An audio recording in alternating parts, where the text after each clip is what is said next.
Primetime local news, serving the Lakeland and Midwest regions. Good evening and thanks for joining us. Last night, a vigil was held at Lloydminster City Hall in remembrance of the 215 Indigenous children whose bodies were found buried at a former residential school in BC. It's been a heartful, mixed emotions into what had transpired here. Flags were at half-mast, candles were lit, shoes were left, and a moment of silence was held at Lloydminster City Hall as people gathered to honor the children who lost their lives. For a lot of people who came out to City Hall, their ancestors were survivors of residential schools, so seeing people there for the vigil was special. Touching to see people like right across Canada being impacted and actually starting to talk about it, because the survivors hardly talk, and still today even some of the survivors won't talk. And you know, it's so good for us, for the next generation, to start talking, even though we might know not the whole impact of what happened or all their daily lives, but we know what had happened to them and it did impact them. Trista Cook organized the event early Monday morning and was shocked to see the amount of people who came down to show their respects. She believes that the discovery of these remains will serve as a wake-up call and a reminder of what happened at residential schools. The whole country and the whole world is going to know now, because there were so many schools in our country, and that was only one school with one graveyard. Every school had a graveyard. Onion Lake probably has a couple of graveyards, and now everyone's going to find out and everyone's going to know now, so it gives me a lot of hope.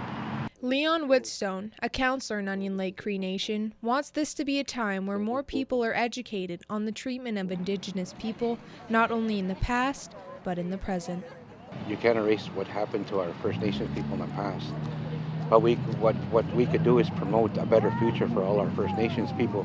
The best way we can, working together with the federal government, eliminating the poverty, eliminating the social issues that we face, the housing issues that we face. Our standard of living needs to be way better than it is now. We pray for comfort, healing, and send our love to them today, for they are not forgotten. Jasmine King, Primetime Local News. One more person who tested positive for COVID-19 in Saskatchewan has died. It was a person in the 70 to 79 age group in the Central East Zone. There are 86 new cases in Saskatchewan, with none in the immediate Lloydminster area and only 4 in the Northwest Zone. There are 1,272 active cases province-wide, including 114 in the Northwest. 108 people are in hospital, with 6 in the Northwest. Close to 731,000 vaccine doses have been administered in Saskatchewan, with more than 47,000 in our zone. Residents in Vermilion won't have to drive far for a Big Mac or Chicken McNuggets, as ground broke this week for the town's first McDonald's location. A Vermilion location has been in the works for the past 3 years. Different size options were considered, including a location inside a gas station. In the end, McDonald's gave the green light to build a 24-hour, full-sized 81-seat location. Vermilion is a small community for a full-size store, but its location near commuter corridors and Lakeland College were seen as beneficial. And this will actually be a prototype for one of their first freestanding smaller service communities that they're going to be able to serve. So we were able to demonstrate to them that we had the market that would be able to support a McDonald's. They came out, checked it out, and we worked with them in their building today. Mayor Caroline McCulley is excited to see a ground break on the new location, as she sees this as an important step for the town's economic development. The new restaurant is expecting to employ upwards of 70 people from the Vermilion area. Excitement within our own organization from a senior management standpoint, and at the end of the day, you know, we're aiming to hire 70 people in this community, so that's our goal. The restaurant is being built on the corner of 42nd Ave and Highway 41 in Vermilion and is scheduled to open this September. And Portage College is now launching the first Barber certificate program in Alberta. We go to our Shelby Clark, who got the details. I'm joined here today with Nadia Houle, the hairstyling program coordinator at Portage College. Thank you so much for joining us today. Now, with Portage College launching the first Barber certificate program, how many weeks will it be? So it's a 16-week program. Very excited that we got approved for this. We've been working with AIT and Alberta Education to get this rolling. So it's a 16-week program followed up by a 1,450-hour apprenticeship that you would do with a certified journey person. And when did this idea to have the Barber program at Portage College come up? Well, the minute we heard some grumblings through Alberta Advanced Education and AIT, we wanted a part of it. We wanted to be a part of it for sure. So they started to change their curriculum, and we started to shift our curriculum to match that in order for us to be able to offer both programs simultaneously. And yeah, we've had it in the works since the fall, and we finally just got it stamped and approved this summer. Well, really, actually 2 weeks ago. And what can people expect when taking this program? What's involved in the 16 weeks? In the 16 weeks, we start with hairstyling foundations. You learn client consultations and operations. You learn about hair and scalp care, and you learn about hair cutting, hot shaves, and different styling techniques. And then once they get all of their theory completed, then we give them the opportunity to work in our state-of-the-art salon, where they can actually be in client interactions and taking clients and practicing their skills that way, all within that 16 weeks. And how does it feel to know Portage College is the first institution to offer this program for students? It's great. We're super excited about it. And what stands out, we're different. They did offer apprenticeship programs before throughout Alberta, but we are considered a front-loaded program. So that's where you do your technical training prior to going into the field and getting any of your apprenticeship hours. So we're really excited about that. We're really looking forward to being able to offer that to people. Within 16 weeks, you can start a career and start a passion and have unlimited potential. Do you think lots of people will be interested in this program? I think so. I think that it's a great program, and like I said, due to the short period of time in order to get that career going, I think it's very exciting, and I think that there will be a lot of interest. Can you expand on the process of what students need to complete to become fully certified, and what options will be available for them when they finish the training? When they finish the training, then they would go find a job with a barber shop or a hair salon and start to offer their services and work under a certified journey person. So that 1,450 hours that they have to complete with a journey person takes about a year. Then they will do provincial exams at that time, and then they'll get certified as a journey person themselves. And then the options are endless to them. They can own their own business at that time. They can continue to work under somebody else or with somebody else in an established salon or barber setting. And since Portage College has announced the launch of the first Barber certificate program, how has reaction been like? Has there been lots of support? Great. We've had nothing but great feedback. And we're just really trying hard to get it out there so that we can get our students enrolled. Is there anything else you'd like for people to know about? The option is also there to continue on. So if a student was looking to just take the 16 weeks at this time and then go from the 16 weeks and complete their apprenticeship to become the barber, they can always join us again and take the second portion of the program. So the second semester, which would make them a certified hairstylist, then they would complete the hours associated with that under a journey person. So there's that option to carry on if they wanted to as well, and everything runs simultaneously. For people who aren't aware and are interested in taking this program, where can they go online to be able to apply for this? So if you go to Portage College and find the Barber certificate programs, under programs, you can get all the information that you need there, and you can fill out an application at that spot. Perfect. Thanks again so much for joining me today, Nadia. Thank you so much, Shelby. Now our Connor Chan will take a first look at your weather forecast.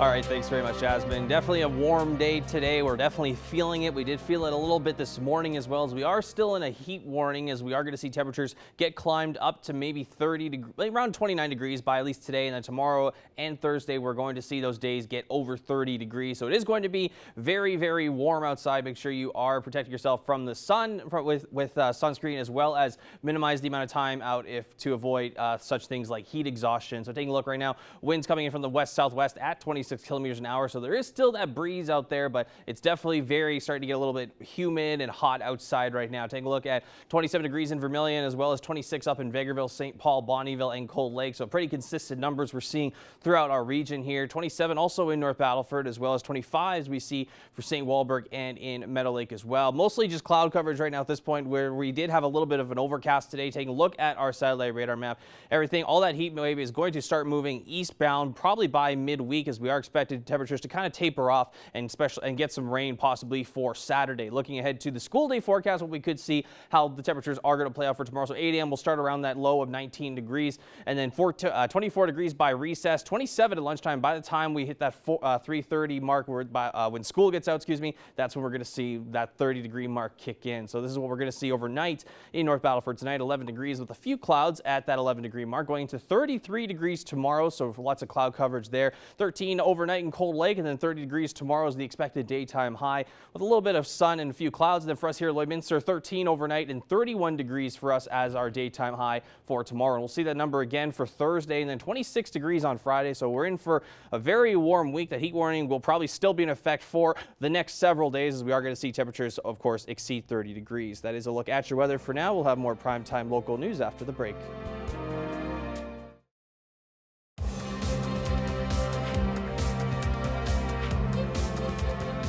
Step 1 from the Saskatchewan Reopening Roadmap took effect on Sunday, 3 weeks after 70% of people 40 and older have gotten vaccinated.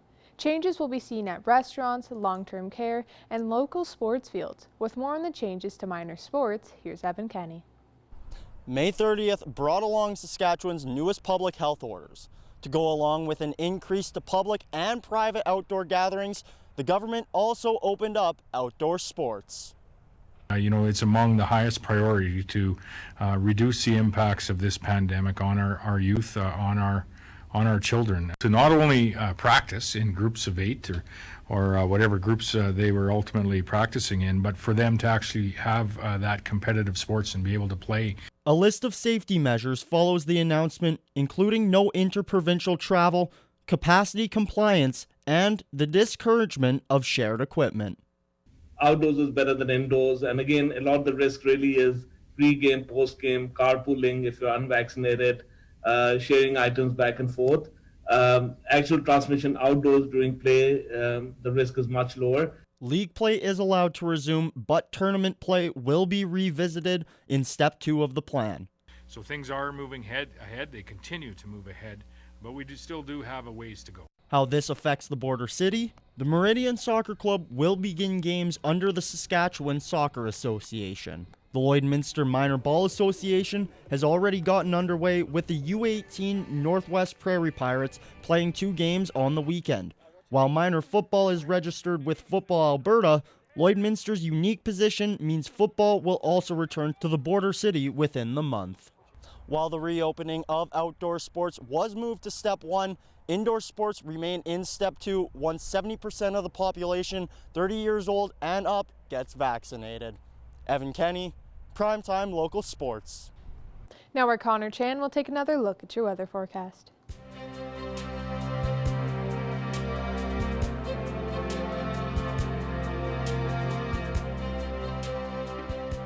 All right, thanks very much, Jasmine. Still sitting around that 26-degree mark. That's been a pretty consistent number as we see here in Alberta, where pretty much the majority of the province has been in a heat warning all day, as some temperatures could get a little bit higher around that range, possibly of getting to around that 26 to 29-degree mark there. So we see 26s, of course, also out in Edmonton at the Basco Whitecourt and out in Jasper. Kind of similar in Saskatchewan, where we look at Saskatoon sitting at 26 degrees, 27 in North Battleford, 25 up in Meadow Lake there, but no heat warnings yet to report there in Saskatchewan, mainly just in Alberta for right now. Looking at to northern Saskatchewan, also fairly warm, but a little bit mix of both mild and warm temperatures. 24 degrees in La Loche and Buffalo Narrows, 25 for La Ronge, 17 all the way up in Stony Rapids, and 16 degrees in Wollaston Lake. Looking at northern Alberta, of course, very warm in areas like High Level and Fort Chipeway, sitting at the 28 and 25 degree mark. 26 in Fort McMurray, and then Peace River also sitting at that 27 degree mark. Looking at to southern Alberta, also very warm, 20 28 in Medicine Hat, 27 in Lethbridge today, 26 in Calgary, and then 27 in Coronation. Looking to southern Saskatchewan temperatures also continuing on that warm trend. So we're seeing lots of nice weather all throughout the prairies, sitting at 26 in Moose Jaw, 25 in Regina and Kindersley as well, with 28 degrees in Estevan. Now looking across the country, we see temperatures also pretty warm in some areas like Winnipeg, where they are going to see a little bit of showers in the evening. 25 in Toronto. Quebec City seeing some thunder showers at 17 degrees with some rain. 12 in St. John's and 17 in Halifax. So pretty mild temperatures out in those maritime provinces. Looking at Vancouver, clear skies at 21. Edmonton seeing a little bit of cloud coverage on top of the sun. 12 degrees up in Yellowknife with some showers, and then 17 all the way up there in Whitehorse in the Yukon. Now looking at what we could see for tomorrow, that heat warning is probably going to carry over into tomorrow. So if you are going out and enjoying the nice weather, make sure you are protect yourself from the sun to avoid sunburn, as well as heat exhaustion, and make sure you're getting some shade and also staying hydrated as well, because those are very key things to make sure you are taking care of yourself if you're going out and enjoying the weather. So 31 degrees in Lloydminster, Maidstone, Vermilion, and Marwayne tomorrow. Provost, Wainwright, Macklin, and North Battleford seeing 33 degrees tomorrow. So very warm in those areas for the daytime high. So we'll see probably clear skies in those areas as well. Then 30 all the way up in St. Walburg, Meadow Lake, Green Lake, and Isle of Cross. So lots of 30s expected for tomorrow, with that heat continuing on into the next couple of days. So Thursday for us here in Lloydminster, we'll see some clear skies, continuing on that 31-degree day, going into 26 on Friday. Kind of starts to taper off a bit. We could see some showers on Saturday as well, with that high at 20 degrees. And we could see around that 55% chance change into a 60% chance. 21 degrees on Sunday, 19 degrees on Monday, and then 18 degrees on Tuesday. So we'll kind of be back to some mild stuff next week. But for the next couple of days here, at least up until Thursday, we'll continue to be in a bit of a heat wave. That is a look at your weather for now. We'll have more primetime local news after the break.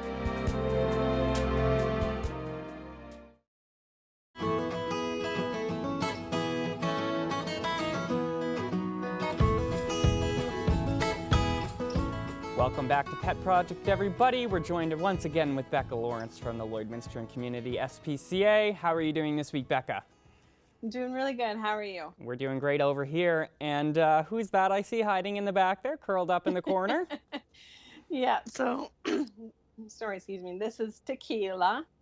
So she was a surrender. Unfortunately, her owners brought their baby home. So she actually started getting really upset and peeing everywhere. So her routine was messed up, kind of thing. So she's about 9 years old and just doesn't tolerate loudness. That's understandable. Yeah. My sister has a cat, and when her husband moved in, actually, a cat had a similar type, situation. Got very upset. It was having incontinence issues, and it's understandable. Cats, when they get into, their groove and they have a very, set home, sometimes these things can happen, and, it's just... It's really unfortunate for the cat, but perhaps somebody out there, if you have a nice quiet home and you're looking for, a special animal who might need a little bit more attention, who might need a little, TLC, who might need a little help coming out of her shell, since she obviously has had a bit of a, traumatic experience. If somebody out there is feeling up to that task, certainly I'm sure Tequila is a very sweet cat when she opens up. I can tell just by looking at her, she looks like a sweetheart. Yeah, and we even here, she's been here about 20 days, and I think it was just a few days ago that we were able to pet her. So it would probably take at least half a month to gain her trust a little bit, and so hopefully after that she would start opening up some more. Fingers crossed. So again, if there's anybody out there, who's got a lot of patience and time and really wants to help an animal, come out of a dark place, that would certainly be a lovely thing to do. So Becca, how about some of the other animals in the shelter? How are you guys doing numbers-wise? How are the cats, the dogs, the rabbits, everything like that? How are things going at the SPCA? Pretty good. We still have that gradual climb in our kitties, which we anticipated, and dogs, we have a few more in shelter as well, but it's still low. We're not doing too bad. We're going through our waiting list really well, and yeah, we have one bunny and 1 guinea pig hanging out at Pet Value, and a hamster. Beautiful. We have a new little guy. Oh, well, there you go. So Yeah. there is lots of options there, Yeah. obviously, if you're looking for anything. But it seems like cats and kittens are the hot item right now. And Yeah. and you know, bringing that up, how are you guys doing for items and such? Obviously, we like to discuss, you know, what physical items you're looking for donations every week. Is it safe to say that you're looking for kitten supplies at the current moment? Yeah, you know, we have like, you know, we have these things we can give out with the adoptions, so we can build up points for Royal Canin kitten food. So we do actually have some kitten food. We're doing pretty good, but I mean, I'm not going to say we don't need it, because we have so many fosters that have kittens out that eat it up right quickly. So kitten dry food's always a big one this time of year. Even our cat toys, we're dwindling a little bit too, just because we give them out to the fosters as well. And I was mentioning our non-clumping cat litter. And what else? Someone called yesterday asking, and it was really nice. Well, there you but go. I think I said pretty much the same. Yeah, so there's quite a little list for you guys, and obviously the SPCA always takes monetary donations, which are just as good, if not better, because they can obviously use that for anything. It's funny how that works. They'll accept money anywhere for goods and services. Beautiful. So we're running out of time. Real quick, Becca, I know your AGM was this week. How did everything go? Are there any highlights to share with the community? Yeah, you know, we gained a couple more board members. It was probably one of the biggest turnouts for our AGM for people attending, was like in my time frame here. So that was really exciting. But yeah, you know, we just went through all of 2020's numbers and animals and all that good stuff, and had a pretty good turnout with it all. Yeah. Beautiful. Well, there you go, everybody. So obviously the AGM is done for this year, but you know, you can still get in touch with Becca and the SPCA if you want to get more involved in the organization. So that's all the time we have for this week, Becca, but I want to say, you know, thank you obviously for stopping by. Thank you, Tequila, back there. I hope, you know, I hope you get to come out of your shell a little bit, Tequila. But thanks to both of you for stopping by, and we'll speak with you again next week, Becca. Yeah, for sure. We'll see you next week. Manage your waste and recyclables with Quick Pick Waste Disposal. 100% locally owned and proud to serve and support the communities we call home. Quick Pick, the convenient solution to avoid pollution.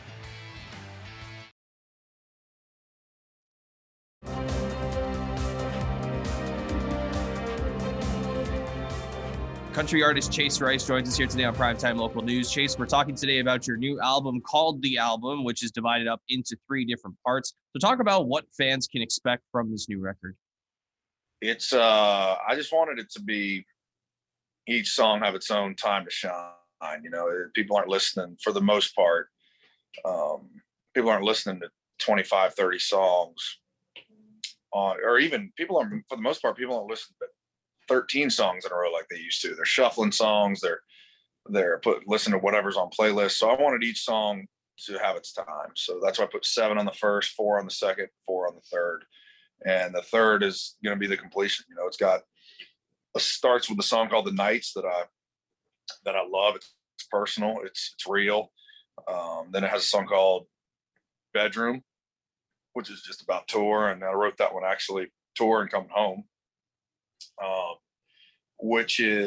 I wrote that one during quarantine. And then it has If I Didn't Have You, which I wrote 3 years ago at hunting camp in Oklahoma. And then it finalizes the whole album. It brings it all together as the album with Drinking Beer, Talking God, Amen. So we're ending it with a big hit. And we've got a lot of songs that people really love on it that were never on the radio. Songs like, you know, Forever to Go. That's a huge, you know, popular song on this record that never got played on radio. So it's all over the place. It's got a lot of different sounds, but the album part 3 is finally closing that chapter. When I was doing some reading on you, you were on the show Survivor and you were runner-up for that. You had lots of different jobs. You just overall had a pretty wild journey to get to where you are in your career. Share with us your journey for those that may be getting to know you for the first time.